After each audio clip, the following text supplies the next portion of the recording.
Ça s'appelle une fourche, et si vous ne le savez peut-être pas, c'est un des éléments les plus importants pour vous maintenir en sécurité sur une moto, et je vais tout vous expliquer dessus. La fourche, c'est ni plus ni moins que la suspension avant de votre moto, et c'est un élément qui est ultra important puisque il va créer une liaison entre le châssis de votre machine et la roue. Et pour plein de raisons, cet élément doit être extrêmement sécurisé et rigide. Comme vous le voyez, cette fourche, elle est constituée de deux éléments. On a deux tubes, un fourreau qui est ici et un autre qui est en dessous, plus petit et qui coulisse à l'intérieur.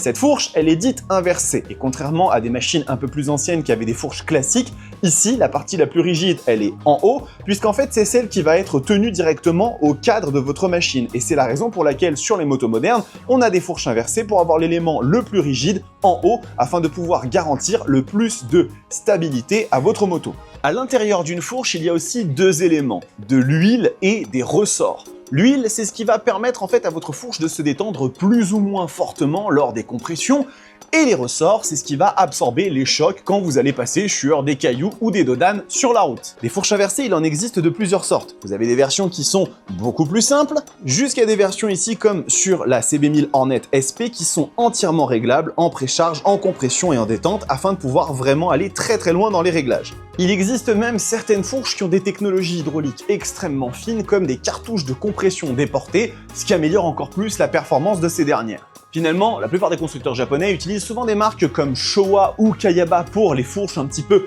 standards et s'orientent souvent vers Öhlins pour le très haut de gamme qui va donner un côté encore plus sportif à votre fourche. N'hésitez pas à nous dire si cette petite vidéo explicative d'un des éléments de la moto vous a plu et si vous en voulez d'autres, c'est dans les commentaires.